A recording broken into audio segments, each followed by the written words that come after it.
ગુજરાતની અંદર સ્થાનિક સ્વરાજ્યની ચૂંટણી પૂરી થઈ. પરિણામ આપણા સૌની સામે છે. સુરતની અંદર જે સૌથી સારું પ્રદર્શન આમ આદમી પાર્ટીએ વર્ષ 2021માં કર્યું હતું, ત્યાં આ વખતે માત્ર તેમને 4 સીટ મળી છે. પરંતુ આદિવાસી વિસ્તારની અંદર આમ આદમી પાર્ટી સૌથી વધારે આગળ છે. મહેનત ચૈતર વસાવાની ક્યાંક રંગ લાવી છે. ગુજરાતની અંદર આજે વાત કરવી છે કે આમ આદમી પાર્ટીના રિયલ હીરો કોણ છે, ગોપાલ ઇટાલિયા કે પછી ચૈતર વસાવા. નમસ્કાર, આપ જોઈ રહ્યા છો નિર્ભય ન્યૂઝ અને હું છું આપની સાથે રિદ્ધિ. ગુજરાતની અંદર સ્થાનિક સ્વરાજ્યની ચૂંટણી હતી. પ્રચાર પડઘમ છે ખૂબ સારી રીતે ચાલી રહ્યા હતા. ચૈતર વસાવા છે આદિવાસી વિસ્તારની અંદર આમ આદમી પાર્ટી સૌથી વધારે બેઠક કઈ રીતે લઈને આવે તે માટે પ્રચંડ પ્રચાર પણ કરતા હતા. અને તેમને જ ક્યાંક આ ફળ મળ્યું છે કે જ્યારે 12 તાલુકા પંચાયતની અંદર જે આમ આદમી પાર્ટી છે એમને બેઠકો મળી છે. એક જિલ્લા પંચાયત કબજે કરી છે. નર્મદા જિલ્લા પંચાયત આખી જે ચૈતર વસાવા છે તેમણે જે મહેનત કરી એમનું જ ક્યાંક આ ફળ આપણને દેખાઈ રહ્યું છે. પણ સૌરાષ્ટ્રની અંદર જો ચર્ચા કરવામાં આવે તો ગોપાલ ઇટાલિયા છે તેમણે પણ મહેનત કરી. વિસાવદર તાલુકા પંચાયત પણ જે આમ આદમી પાર્ટીને ગોપાલ ઇટાલિયાએ અપાવી. પણ સવાલ એ થતો હતો કે સૌરાષ્ટ્રમાં તો તેઓ મહેનત કરી રહ્યા છે, પરંતુ સાથે સાથે સુરતને બચાવવા માટે પણ તેમની મહેનત છે. તો બીજી બાજુ જોવા જઈએ તો ચૈતર વસાવાનું જે ફોકસ છે એકદમ ક્લિયર હતું. એમને માત્ર આદિવાસી વિસ્તાર જ સાચવવાનો હતો.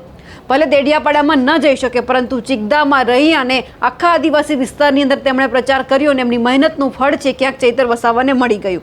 અને અહીંયા ક્યાંક જે છે આમ આદમી પાર્ટીના રિયલ હીરો છે તે ચૈતર વસાવા બની પણ ગયા. સ્થાનિક સ્વરાજ્યની ચૂંટણીમાં ભાજપની પ્રચંડ બહુમતી સાથે આપ અને કોંગ્રેસના સુપડા સાફ થઈ ગયા એ પણ આપણે જોયું.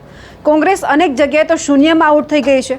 આમ આદમી પાર્ટીનો પણ સફાયો થઈ ગયો છે. પરંતુ આમ આદમી પાર્ટીના ધારાસભ્ય ચૈતર વસાવાએ એકલે હાથે આમ આદમી પાર્ટીની લાજ છે તે બચાવી લીધી છે. ચૈતર વસાવાના જોરે આમ આદમી પાર્ટી ગુજરાતમાં શાનદાર પ્રદર્શન પણ કરી શકી છે. મહાનગરપાલિકાઓના પરિણામોએ રાજ્યનું રાજકીય ચિત્ર છે તે સ્પષ્ટ કરી દીધું છે. 2021ની સરખામણીએ ભાજપે આ વખતે વિપક્ષના સુપડા સાફ કરી નાખ્યા છે. ખાસ કરીને મહાનગરોમાં ભાજપની સીટોમાં ધરખમ વધારો થયો છે. જિલ્લા પંચાયત અને નગરપાલિકામાં પણ ભાજપે સારું પ્રદર્શન કર્યું છે. પરંતુ આમ આદમી પાર્ટીએ પણ શાનદાર પ્રદર્શન કર્યું છે. અને ખાસ કરીને નર્મદા જિલ્લામાં ભાજપને એ જ જગ્યા ઉપર સૌથી મોટો ઝટકો લાગ્યો છે કે જ્યાં સરકારે વિશ્વની સૌથી ઊંચી પ્રતિમા બનાવી.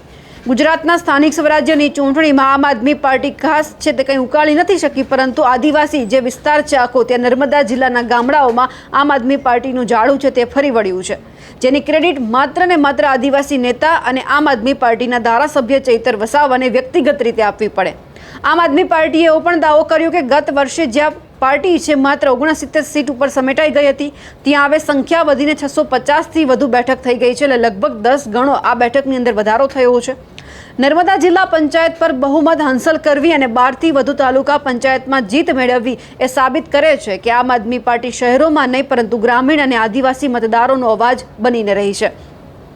દેડિયાપાડાના ધારાસભ્ય ચૈતર વસાવાના પ્રભુત્વવાળા વિસ્તારમાં આમ આદમી પાર્ટીએ જિલ્લા પંચાયત કબજે કરી છે. જ્યાં ભાજપે દુનિયાની સૌથી ઊંચી પ્રતિમા બનાવી, જ્યાં ભાજપ સરકારે સામાજિક આર્થિક પરિવર્તનની વાત કરી હતી, એ જ જગ્યા ઉપર ચૈતર વસાવાએ મહેનત કરી અને આમ આદમી પાર્ટીની બેઠકો લાવી. આમ આદમી પાર્ટીએ આ વખતે એક જિલ્લા પંચાયત અને 12 તાલુકા પંચાયત પર કબજે કર્યો છે. આમ આદમી પાર્ટીનું આ શાનદાર પ્રદર્શન છે અને જેનો શ્રેય ફક્ત ધારાસભ્ય ચૈતર વસાવાને એટલા માટે જાય છે કારણ કે આદિવાસી મુદ્દો કોઈ પણ હોય, હકને લગતા કોઈ પણ મુદ્દા હોય, હકને લઈને સતત સંઘર્ષ કરતા ચૈતર વસાવા આપણને નજરે પડ્યા છે. કોઈ પણ જમીન વિવાદ હોય, જંગલ અધિકાર હોય, સ્થાનિક સમસ્યાઓના મુદ્દાઓ હોય, તેઓ તરત જ ત્યાં જતા અને એ જ મુદ્દો છે તે ઉઠાવી લેતા હતા. ગમે ત્યારે કોઈ પણ પક્ષની સામે પડવાનું થાય તો ચૈતર વસાવા પડી જતા હતા. અનેક વખત તો તેઓ જેલમાં પણ ગયેલા છે. ગયા વર્ષની જો વાત કરીએ તો ચૈતર વસાવાની ધરપકડ કરીને જેલમાં મોકલવામાં આવ્યા. તેમના પર એવો આરોપ લગાવવામાં આવ્યો હતો કે તેઓએ સંજય વસાવા પર જીવલેણ હુમલો કર્યો છે. ચૈતર વસાવાને ભલે થોડા સમય માટે જેલમાં રહેવું પડ્યું, પરંતુ રાજકીય રીતે આ તેમના માટે ફાયદાકારક રહ્યું છે. નર્મદા જિલ્લામાં આમ આદમી પાર્ટીની જે જીત થઈ છે એવા સમયે એમણે જીત હાંસલ કરી છે કે જ્યાં સુરતમાં પાર્ટીને સૌથી મોટો ઝટકો લાગ્યો હતો. અહીં 27માંથી માત્ર 4 બેઠકો ઉપર સીમિત રહી ગઈ છે કે જે જગ્યા ઉપર આમ આદમી પાર્ટી સુરતમાં 27 બેઠક મહાનગરપાલિકામાં લઈને આવી હતી એ આ વખતે માત્ર 4 થઈ છે. પરંતુ થોડાક આગળ વધીએ તો નર્મદા જિલ્લો આવે છે અને એ જ જગ્યા ઉપર આદિવાસી વિસ્તારની અંદર ચૈતર વસાવાએ જબરદસ્ત પકડ છે તે મજબૂત બનાવી છે. આમ આદમી પાર્ટીએ દેડિયાપાડા, ચિકદા, ગરુડેશ્વર, વાલિયા, બગસરા, લાલપુર જુનાગઢ, પોશીના, વિસાવદર, સાગબારા, છોટાઉદેપુર અને કવાંટ જેવી તાલુકા પંચાયતોમાં જીત મેળવી છે. આ વિસ્તારોમાં જીત પાર્ટી માટે માત્ર સંખ્યાત્મક નહીં પરંતુ વ્યૂહાત્મક રીતે પણ મહત્વપૂર્ણ છે. ગ્રામ્ય અને આદિવાસી વિસ્તારોમાં પાર્ટીનું વધતું પ્રભાવ પરંપરાગત રાજકીય સમીકરણોને બદલાવવાની ક્ષમતા પણ ધરાવે છે. આદિવાસી પટ્ટામાં ચૈતર વસાવાના ઝંઝાવતી પ્રચાર અને ભાજપની આંતરિક નારાજગીનો સીધો ફાયદો છે તે આમ આદમી પાર્ટીને મળ્યો હોય તેવું સામે આવ્યું. આ જીત પાછળનું મુખ્ય કારણ ભાજપની આંતરિક નારાજગી અને ટિકિટ ફાળવણીમાં લેવાયેલો નિર્ણય છે. સાંસદ મનસુખ વસાવાએ એક ભવિષ્યવાણીએ પણ કરી હતી કે સ્થાનિક સ્વરાજ્યની ચૂંટણીમાં ભાજપ જ ભાજપને હરાવશે. સાંસદ મનસુખ વસાવાએ મીડિયા સમક્ષ આશંકા પણ વ્યક્ત કરી હતી કે ભાજપના નિયમો જ ભાજપને ભારે પડવાના છે. ભાજપે આ વખતે 3 ટર્મથી સતત જીતતા સિનિયર ઉમેદવારો છે એમના પત્તા કાપીને નવા ચહેરાઓને તક આપી, જેના કારણે સાગબારા અને દેડિયાપાડા જેવા વિસ્તારોમાં મતદારો અને કાર્યકરોમાં ભારે રોષ જોવા મળ્યો. આ ભૂલનો સીધો ફાયદો છે આમ આદમી પાર્ટીને મળ્યો. ચૈતર વસાવાએ આદિવાસી પટ્ટામાં કરેલા પ્રચારના કારણે ખાસ કરીને નવા બનેલા જે ચિકદા તાલુકો છે એમાં આમ આદમી પાર્ટીએ જાદુ પ્રદર્શન કર્યું. આ જીત સાથે આમ આદમી પાર્ટીએ સ્પષ્ટ મેસેજ એ આપ્યો છે કે હવે તે એકમાત્ર પાર્ટી નથી પરંતુ રાજ્યની રાજનીતિમાં એ સશક્ત પાર્ટી તરીકે ઉભરી પણ રહી છે. આવનાર સમયમાં પરિણામો રાજ્યની મોટી ચૂંટણીઓમાં પણ કેવી અસર કરશે તે પણ જોવાનું છે. પણ હવે જો અહીંયા ચર્ચા ચૈતર વસાવાની કરી છે તો સાથે જે ચર્ચા છે તે ગોપાલ ઇટાલિયાની પણ કરી લઈએ. જે બગસરા છે, લાલપુર છે, વિસાવદર છે, જુનાગઢ છે, ઘણી બધી જગ્યા ઉપર 3 થી 4 એવી છે. સૌરાષ્ટ્રની જો વાત કરીએ તો તાલુકા પંચાયત બનાવવામાં આવી છે. પરંતુ ગોપાલ ઇટાલિયા જ્યારે વિસાવદર અને જુનાગઢ માટે મહેનત કરતા હતા તો એમની સાથે સુરત માટે પણ મહેનત કરતા હતા.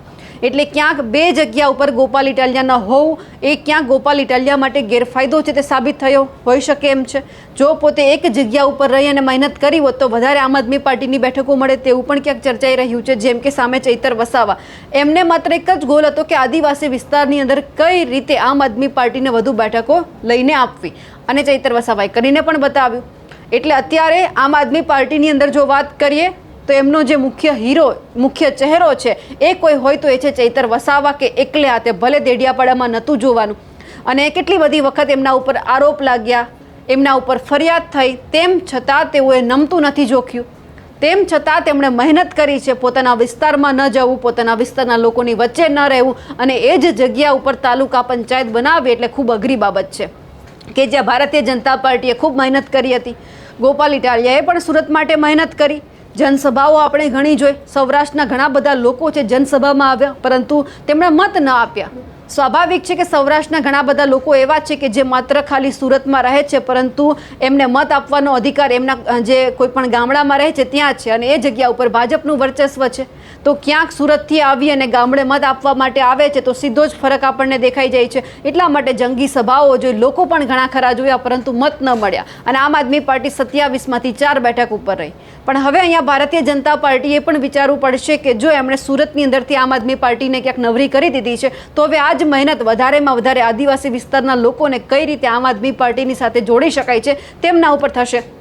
ગોપાલ ઇટાલિયા છે વિસાવદરની અંદર મહેનત તો કરી રહ્યા છે પરંતુ સાથે સાથે એ હવે ક્યાંક થોડું ઘણું જે સુરત છે કે કોઈ બીજા વિસ્તાર છે ત્યાં પણ ધ્યાન આપવાના છે. એક તરફ જોવા જઈએ તો ભારતીય જનતા પાર્ટીએ મોટો દાવ તો ખેલ્યો છે પરંતુ ક્યાંક એમણે પોતાના જ પગ ઉપર કુહાડો માર્યો છે.